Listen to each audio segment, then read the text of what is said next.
Hello, everyone, and welcome back to the One Thing podcast. I'm here today with Jennifer Mann and Karden Rabin. Jennifer is a mind-body practitioner and expert in the field of treating psychophysiological disorders. Karden is an expert in the field of stress, trauma, and psychophysiology who specializes in treating nervous system-related illnesses.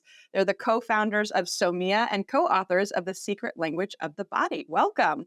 Thanks for having us. Thank you. We're so excited to have you here. Both of your research, the book, and sounds like in day-to-day practitioner is very heavily focused around this mind-body connection, how to control the nervous system, self-healing. And my experience is that when people dive into this type of a field or this type of work, it usually comes from a place of personal necessity. So I'd love to hear both of your stories and what got you interested in this and some of the discoveries that you personally probably had to have in order to bring it to the rest of us lucky listeners today. Yeah. I think, was it Tony Robbins who said that like change either comes from inspiration or desperation? I think that's where I got that from. And so you're absolutely right, Nikki. Like there is nothing like need that generates, figuring things out and solving stuff. And so in my case, I've been a body worker for it's a little over 17 years now. And for the first decade of my career, I was completely focused on basically the function, structure, alignment, and optimization of the physical body, right? Because I was trained to do that. And I was really good at getting people out of pain by working inside those mechanical and functional confines. And sometimes that didn't work, right? Sometimes I'd get all the things aligned correctly. I'd loosen the muscles that needed to be relaxed. We'd strengthen the muscles that were too weak. We'd get movement going and people would still be in chronic low back pain or shoulder issues, or they'd be still having the migraines that were supposed to go away when all those things lined up.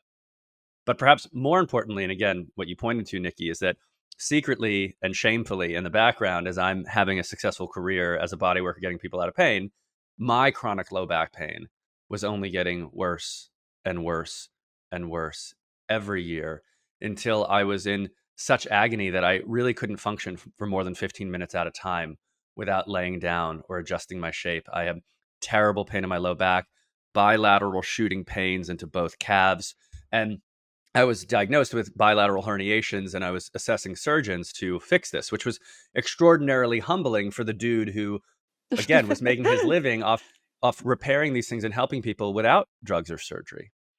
And it just so happened at that time, I ran into a book by Dr. John Sarno, who was a physician in New York City, who posited a completely different formula for pain, which is that it had to do with the brain and the nervous system, repressed emotions, and neural circuitry getting screwed up between basically physical pain pathways and emotional pain pathways. And he also talked a lot about personality types and coping strategies. And these mapped onto me like the glove fit almost agonizingly well, how well this matched me. And within a couple days of reading that book, I had the most substantial improvements in my pain that I'd had in 8 years. And all of a sudden, I started taking a brain and nervous system centered approach to pain because the only organ in your entire body responsible for pain is your brain. In fact, your brain is responsible for every behavior, decision, emotion, feeling, illness, anything, right? In a business situation where you lash out, that's your brain and nervous system making a decision. And so once I started taking a nervous system and brain centered approach to my own pain, it's been gone now for 7 years. Wow. And the rest is history, which we'll get into in the conversation. But yeah, that's how I got into taking the nervous system as in this central role in health and behavior. Beautiful. What about you, Jen?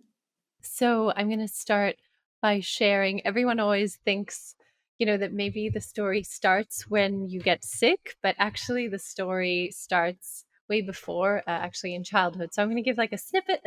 So, I had anxiety as a child for various reasons at home. And then as I grew up, I had a stutter and I started to see a therapist quite at a young age. And then, so, I had that awareness inside me of like, something's going on here, mind, body, stutter, experiences of anxiety. Then I became a professional ballet dancer. At a very young age, I went to an academy abroad, and at around my 15th birthday, I moved to Germany, and I got a full scholarship in one of the best ballet schools in the world. And it was really hard. I loved it. Ballet was my absolute um, life. And, when you're, there's this mix of artist and perfectionist and athlete. It's like the perfect storm for, like not removing yourself from a situation. So, in these years, I had a lot of verbal and emotional abuse from my teachers. It was really hard, but, so did everyone around me. So it was kind of normalized.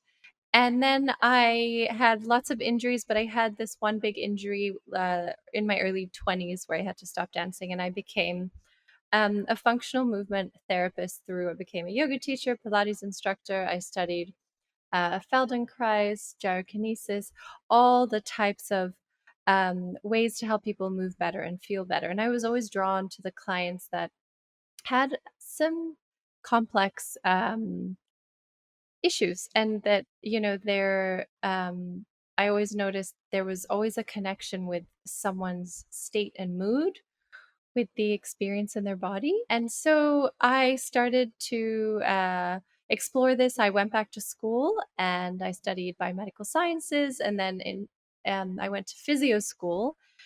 And in my second year of physio school, I started to feel a little bit unwell. And, in these years in university, I can say that my productivity levels, my busyness increased by like 500%. So I was really putting a lot on my plate, and I was very overwhelmed. And my body started to tell me, like, you need to slow down, girl. Like, this is not cool. Something's up here. So, I had that layer of anxiety, the layer of the perfectionism, unresolved stuff from ballet, from childhood. On top of that, I was leading with like high achieving, people pleasing, and perfectionism. So I was taking all of this on, and my coping mechanisms were not the best, but I straight A's, pushing myself, clients before and after school.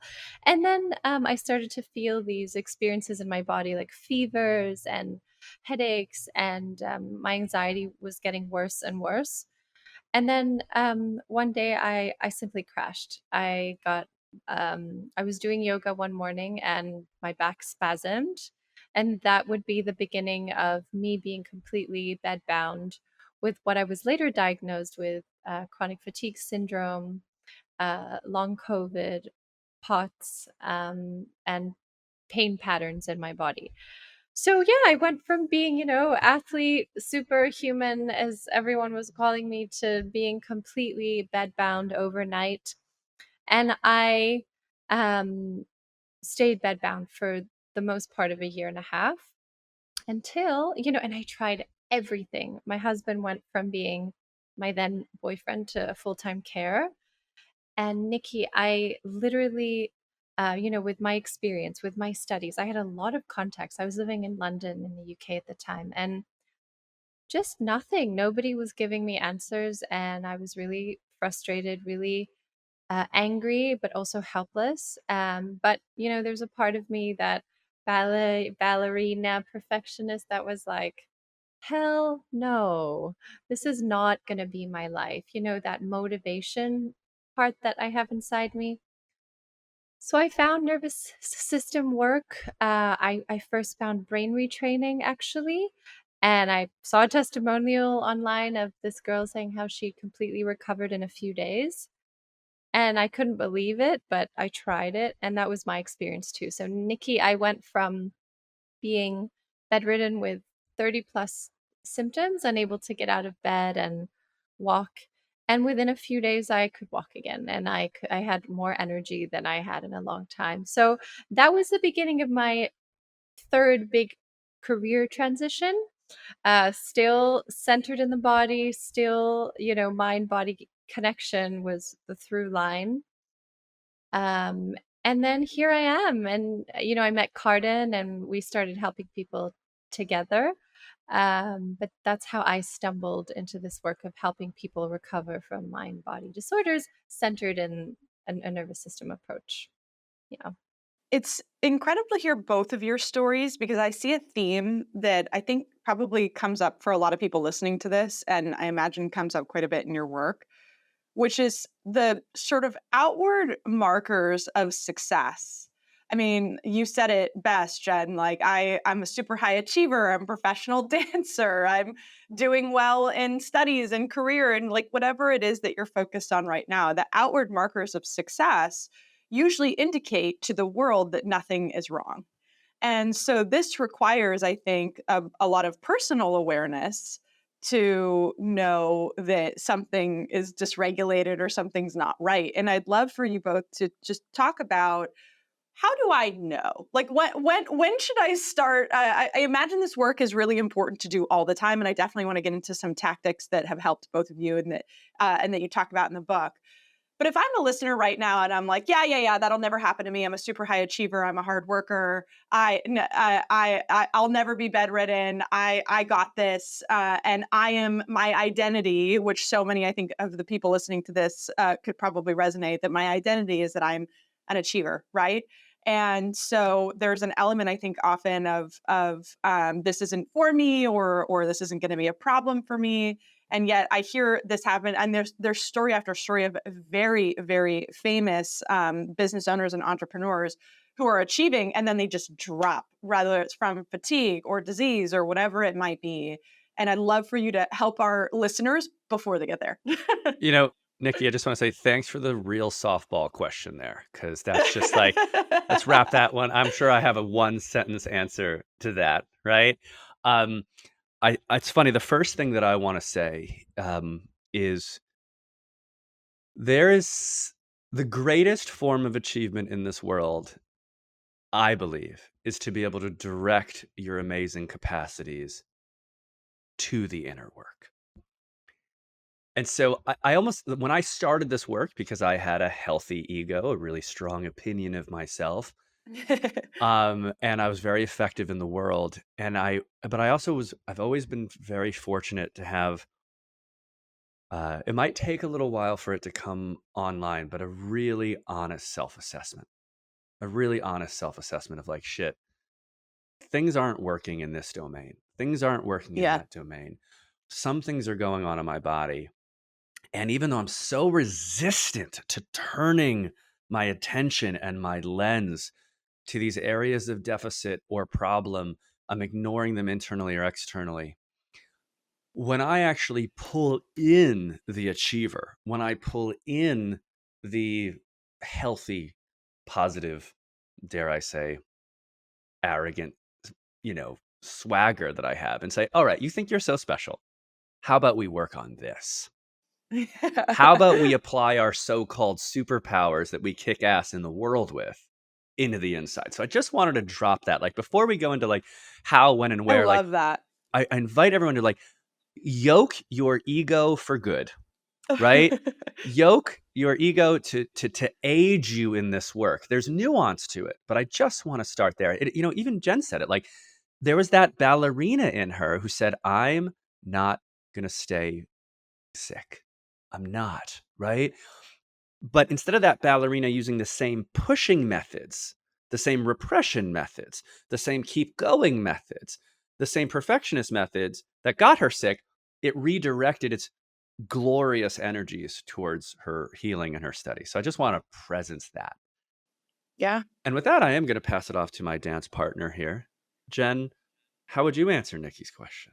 I just wanted to say that, Nikki, it's the people who are perfectionists, high achievers that get sick.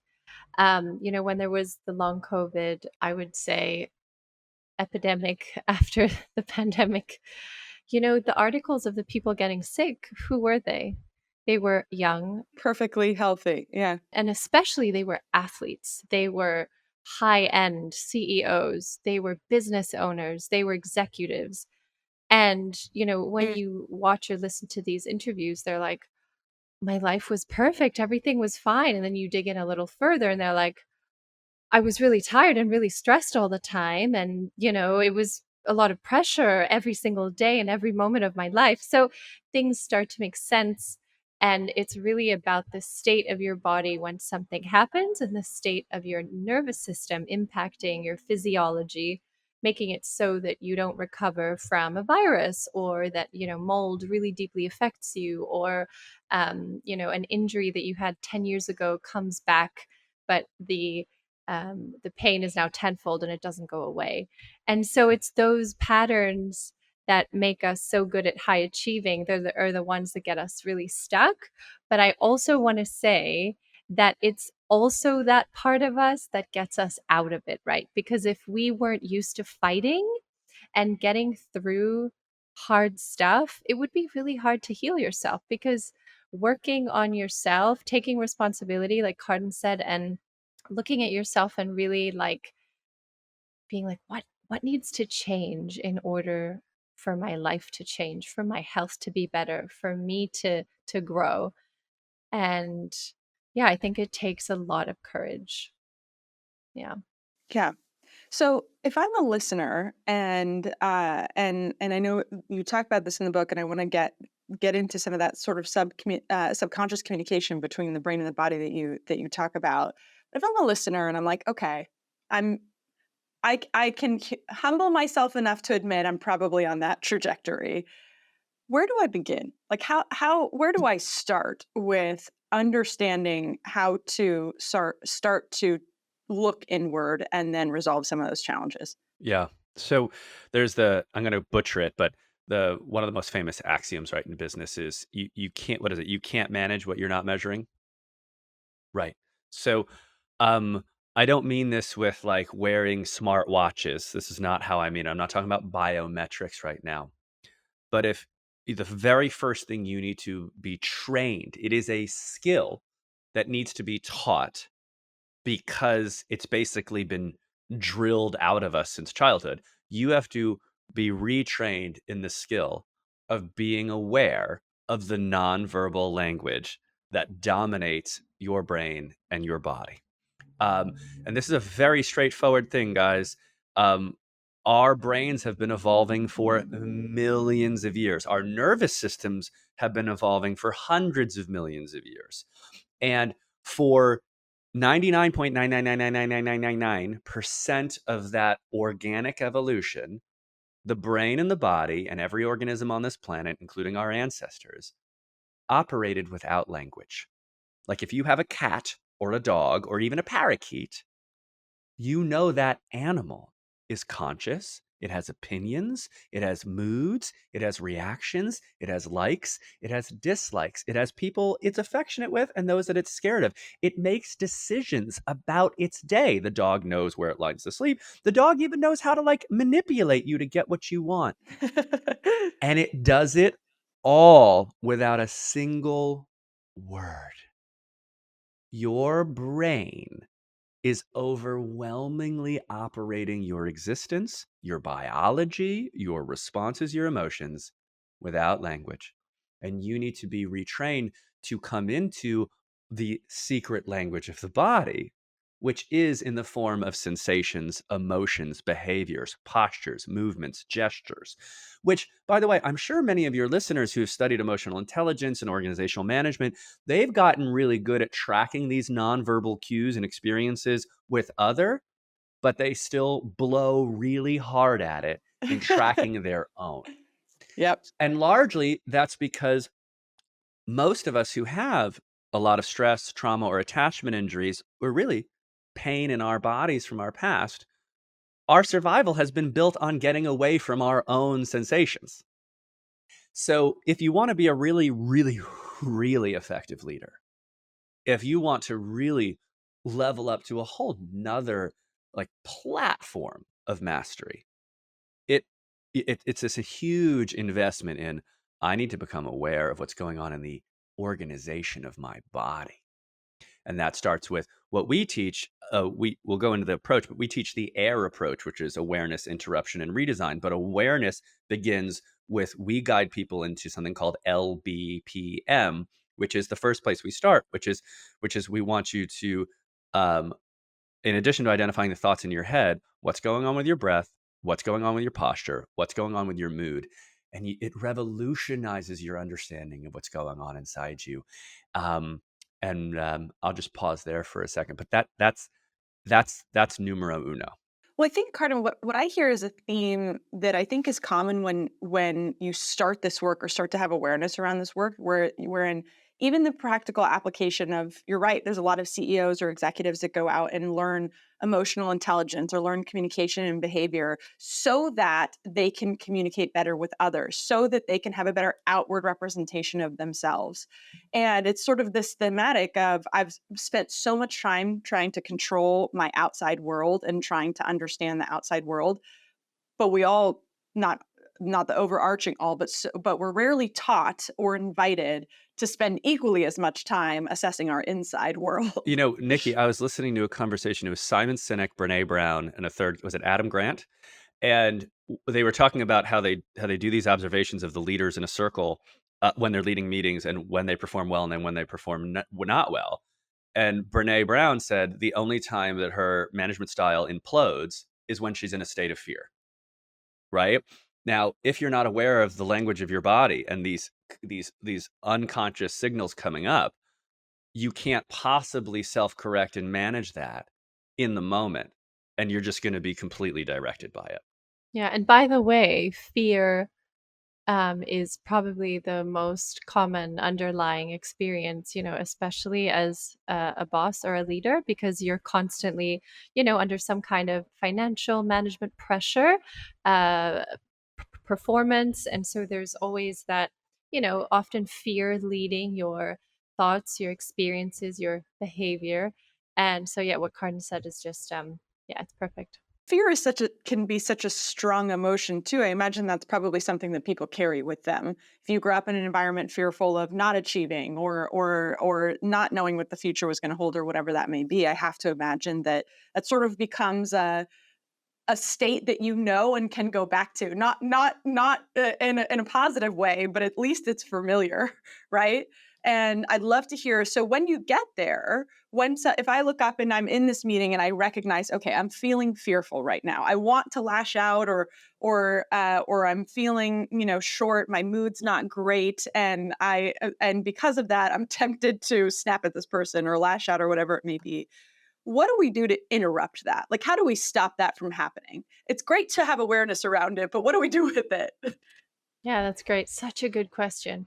So, I'm going to go back to awareness for one more moment and then we go back to interruption. So, when you start to build awareness, when that part of you comes up, it's a little bit less unexpected, right? Because you've been tracking and experiencing what comes up for you.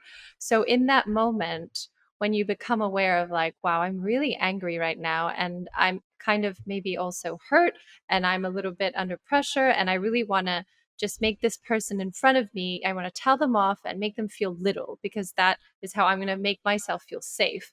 So when you have that information in that moment, it's less jarring, right? Because you've been training your awareness. And so to continue the conversation with the person or the people in front of you, the best way to interrupt in that moment is to get down into the feeling of your body. So you could, for example, stand up, change your posture. So if you're sitting down, you could take a moment to stand up and just, very naturally open up your posture, maybe look outside if you. You have both of us fixing our posture right Yeah. now for those that are watching on video. Exactly. Maybe taking a moment to look outside. Something really great happens when we look far in the distance. There's a reorganization in our brain, so that, as well as a distraction from the response, the trigger that has come up. You can ground yourself. You can feel your feet planted into the ground. You can count your toes. You can also feel the sensations under your fingers, feel the texture of your trousers or your jacket. You can also just take a moment, right? There's this culture of urgency and like you need an answer right now. I need permission to leave the room. You can also say, I need a moment. I'm going to go to the restroom. I'm going to come right back. And also, that's really great. You go to the restroom, wash your face for a moment, essentially give your body um, some interruption, because that's the goal of this overwhelming feeling um, of whatever your current experience is. And when you are able to interrupt it, when you come back in, you're less triggered, and your brain, the prefrontal cortex, the part of your brain that's like, okay, I'm back online now, I can problem solve and make a better decision and respond from a place of like a little bit more objective than like taking it personal. It's so helpful. And also the the act of repeating this, right, sort of time and time again, helps you not only diminish the response in that moment, but it makes you become even more connected to your body's responses, allowing you to really change that response over time.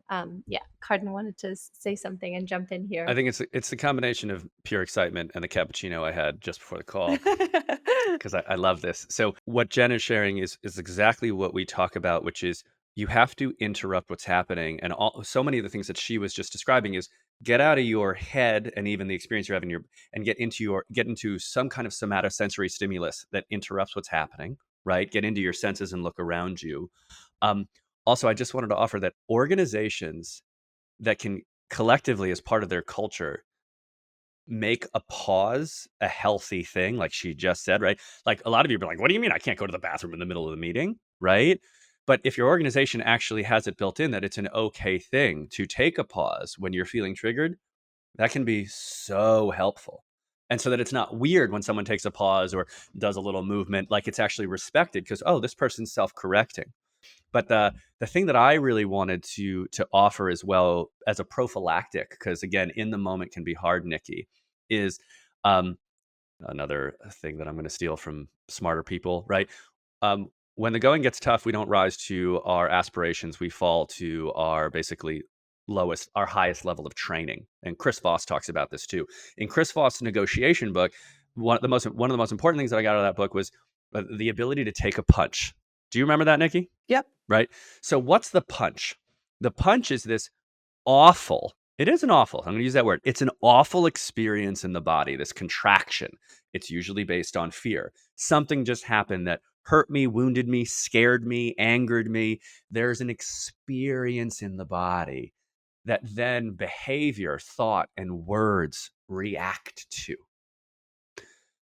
So if you know what the typical things in a meeting or a professional interaction causes you to feel that, ugh, I've just been punched, you can literally have a practice where you sit, connect to your body, visualize the dynamic that gets you, and then deliberately allow your body to experience that discomfort and just stay in it.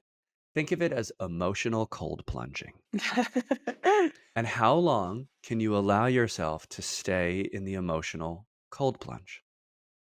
Just like the cold plunge, after the first 20, 30 seconds, if you don't leap out of it or start to hyperventilate, your body learns that the emotional cold plunge is not dangerous and you don't have to go into your default responses. So I know your podcast is called The One Thing. I'll probably have another one thing later, but if there's like one thing that would support your listeners, it's that embodiment practice, that emotional cold plunging, so that then when it does show up in the meeting, just as Jen said, you have this pre-awareness of it and this space between stimulus and response. I'd love to hear from both of you. So I have the awareness and now I have the ability to step away or take a pause or get back into my body. I'd love for you to expand on what happens if I don't really know what's going on and how do you start that journey? Because I think that I have to imagine there's some commonality, and I'll use my 4-year-old as an example.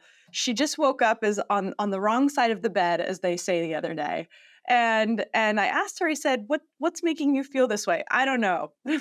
And "Are you feeling tired? Are you feeling hungry?" "I don't know. I'm just in a bad mood," which sometimes is okay. But I think we often predicate that through the rest of our lives. It's like, "Well, I'm just in a bad mood today." Well, there's probably a reason for that, and yet, how do we find it if we're not practiced in this? I love that. So I'm going to start by signs because sometimes, there's a lot of us that are like, no, I had a perfect childhood, or like, no, I love my job so much, or no, I have everything's great. And then when you look a little deeper, you're like, oh, when I think about that, I kind of get a bit of a neck ache, or like, oh, after that meeting, I get a bit of a tummy ache. So some of the signs that something is really affecting you is that it starts to manifest in your body as a physical symptom. So, for example, you might, how many of us know people or are the person who get headaches or neck aches or shoulder tension or lower back pain and go get massages and go to the chiropractor and the physio or the osteo, and like, oh, I feel better now, and then a couple weeks later it starts again. Or sleep issues. One of the signs of us being in a constant stress cycle is insomnia, or inability to fall asleep easily, or waking up a lot in the night, or just waking up feeling tired. So if you have some of these things happening in your life and you're still thinking, well, everything's fine, I don't really know, I'm confused, then that's where the deeper work starts, of asking yourself, well, how do I feel? Like right now, I have this tummy ache or I have this headache. What happened today? Literally, how did I feel when I woke up this morning? I was kind of tired. Why was I tired? I didn't really sleep that well. What happened yesterday? I had a really stressful meeting at work. It might not be that direct, but that might be the course of like what's happening in my life and how can I make those connections. There's no magic answer where you're like, ta-da, this is what's happening to you. It's more like this is the experience in your body, and this is the experience in your mind, and how can we find out what is happening in your life that's overlapping with that mind body experience. And so how does that sound, Nikki, even in your own experience? I think it's the beginning of the journey of simply asking yourself, right? And looking backwards a bit. Because I can tell you, I'll use myself as the example. I certainly, if I'm in a bad mood today, especially as a female, like there are a million reasons that that could be happening. And yet I almost never go backwards into, well, what happened yesterday? And is there a pattern here? And is there a certain thing that always predicates this feeling? And I do think that, so I wrote the note for myself as you were speaking, because if we don't take a look at that, it's easy to brush it off and therefore never have the beginning of your model, which is awareness. You never actually get the opportunity to start to get into resolution of that thing. Nikki, we have an expression. One of them is, what's the thing before the thing? What's the thing before the thing? Oh, I like that. So I'm feeling this way. What were the things before the thing? Oh, like Jen might have mentioned, there was that meeting yesterday. But you got to go deeper than like that's the meeting was stressful. I would love you to use a technique on that, which is this visualized somatic, which means body, slow-mo replay of the stressful meeting. Because there's so much more granular information, guys, than you are getting close to. So if you go back into the meeting, and while you remember it, you pay attention to your body. Okay? The reason why lie detector tests work is that your heart and body and nervous system respond with spikes of undeniable, can't lie stress, unless you're some disassociated sociopath. And then even Yeah. then, right?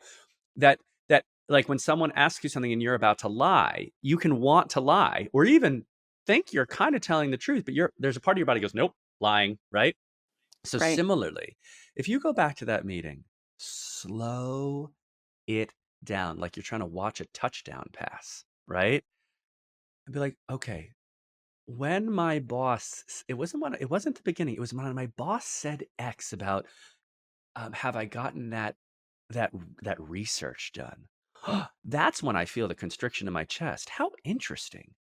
That's a message from the nonverbal language of the body, right? Something contraction. And then that's where you get to start pulling on the threads of the sweater, right? Then we get even more granular. Wow, that what emotion is there with that contraction in my chest? Whoa, there was a yes, I called that meeting stressful, but there was a spike of fear. Wow, that's amazing. Why was I afraid when my boss asked me if I'd completed the project? And then just so much more starts happening, Nikki. And that would be another way to take that a lot deeper. I love that. And I can see how doing it more consistently starts to identify those patterns. Because if I can go back to 3 of those meetings, I can say, "Oh, at least then I'm prepared." I don't know, you'll tell me, that's gonna be my next question. You'll tell me if it ever actually goes away. But at least I can be prepared that if I'm in the meeting and that happens, I can have the awareness to say, "I'm feeling this way because of this.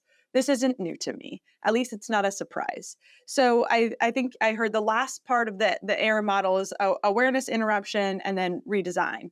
And so how do we get into that space? How do we get into redesigning the behavior or the feeling or whatever it may be?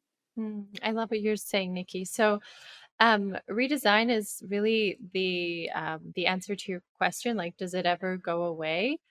So, a couple things happen, right? Patterns can change in our brain, which explains why people change. Why sometimes people, you've known someone for 10 years and they were, I don't know, mean or arrogant or in some way. And then you meet them a couple of years later and you're like, wow, you're different. Something changed. Or, leadership styles can change. Your boss can like really change. You're like, wow, you've really surprised me. Like, I'm happy now, or something is different. And I think that that's such a superpower that we as humans have, and why we get sick and why we heal, because our patterns change. So when you repeat these correctional, essentially, because that's what they are, from an unhealthy or dissociated or coping pattern, to a behavior and experience that is better for you, that does not elicit that amount of stress, then that's great, and that can be achieved over time with practice. So you asked earlier, where can someone start if they have no idea? And the first place would be asking those questions. And then Karden came in and was like, well, here's the next layer where you go deeper once you've already started the work.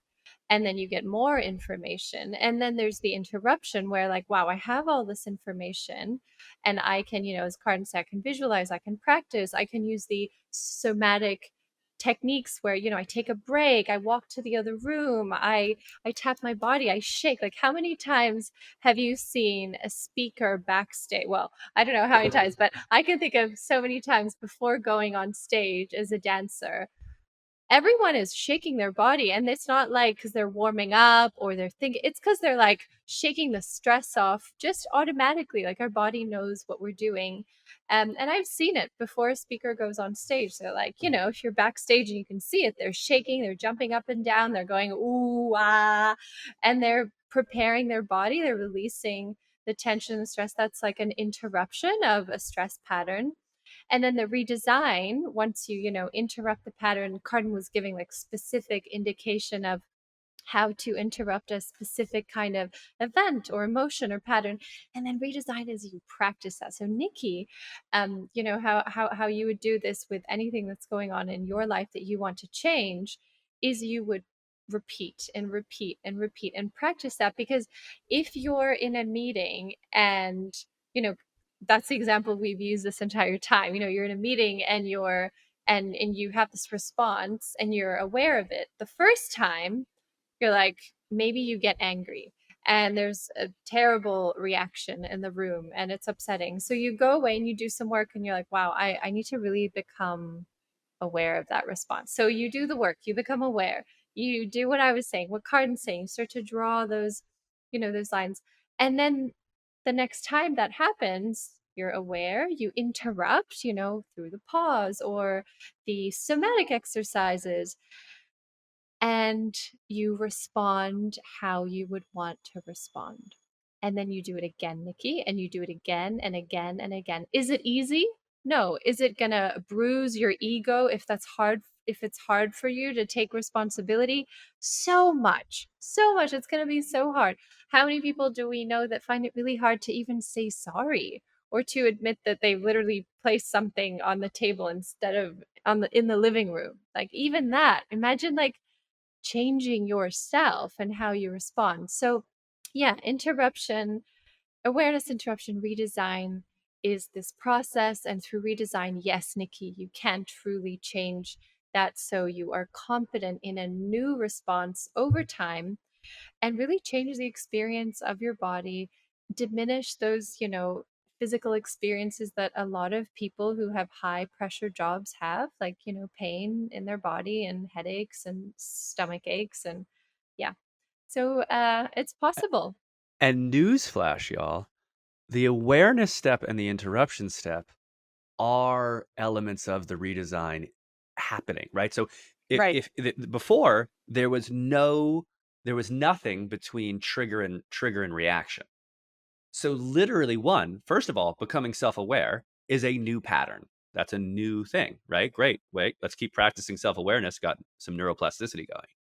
Then, if also we're interrupting effectively so that our body feels physiologically safe, that's another totally new neural approach, right? That is changing things.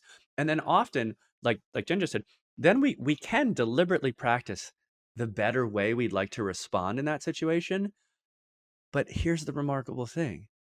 When you have awareness and interruption that just makes you feel safe, you're usually going to naturally express yourself better and respond in a superior way. So we have awareness, interruption, and redesign as three distinct steps because it needs to be taught in three distinct steps, but it's really a unified cycle. And the simple repetition over and over and over again, especially if it's done with passion and commitment, it remodels that brain real fast. Love that. I want to keep you both here to walk me through the entire book because this is so valuable and I think this is just such an important conversation and I'd love to have you both back in the future because I think that this is a conversation that achievers, especially to your point earlier, Jen, need the most and aren't having enough. And I think that learning these principles and these tools, I know I personally have taken a lot from today, so thank you selfishly, which means our listeners are going to take a lot from today too. And yet at the end of this podcast, we always ask, what's the one thing? I'd love to hear. So you both get two things technically, but I'd love to hear the one thing that you would want listeners to take away from this conversation. I'm going to be a gentleman. Jen, would you like to go first or second? I feel like you have something on your mind. Why don't you No, go no, but I first? can literally, it'll be on my mind first or second. You go first. You go first. Okay. The one thing that I want everyone listening to take away is that what we've been talking about this entire time is not just a collection of biohacks. I loved your episode with Charles Duhigg on super communicators. And what we're really talking about is becoming a super communicator within the realm of your own mind and body, including the realms of sensation, emotion, behavior, trauma, pain, suffering, your history, your future, all of it. And it's an invitation to become this like remarkable, empathetic, compassionate, space holding leader for the internal organization of self. It is a ongoing, heart centered, but self led conversation. And our book, the reason why it's called The Secret Language of the Body and not a pile of nervous system hacks, is because that's the booby prize, right? That is not profound knowledge and understanding. Profound knowledge and understanding is understanding that this is a perpetual, beautiful, scary, amazing conversation that we want you to dive into and to learn not only how to listen to that conversation, but to respond to it skillfully so then you can know yourself better and kick ass in the world. Jen? Yeah. So I feel like a theme on this in this conversation has been change, right? And for change to happen, change needs to happen. So if you want something about yourself to change, if you want to change anything in your life, you have to change it. So it really starts with you. And the most probably radical and most important act that you can really perform for yourself in your life is taking responsibility, right? When you take responsibility for how you feel for your actions, when like that's half the change there already. I really feel like so much change begins to happen because there's a lot of pressure and a lot of resistance to change for very valid reasons. But when we take the first step and take responsibility and start to make those changes, then anything is possible. Really, anything. You're in your health, in your habits, in your business, in your life, and it just ripples out into the world. So beautiful. And thank you both so much for this conversation. If people want to connect with you, where can they find you? We're going to drop the link to the book and to your website in the show notes. But if they want to connect with both of you, where's the best place to find you? Totally. Instagram is probably the strongest place. I'm at Karden Rabin. Jen is I am Jen Mann. We're always on there carrying on this conversation. Also, our company is at Somia International and somiainternational.com. And I really would say that besides following us in that conversation, speaking of taking action, the book is a remarkable introduction, guide, and manual on how to really start to master this domain of self. And we're just so glad it's out there. So I'd say that's where we at. Well, I'm grateful that you both wrote it, and I'm excited for our listeners to get to read it. And please reach out to Jen and Carden and tell them how this book has helped you, how it's changed your life, because I know it will. Thank you both so much for being here today. Thank you for having us, Nikki. Thank you, Nikki.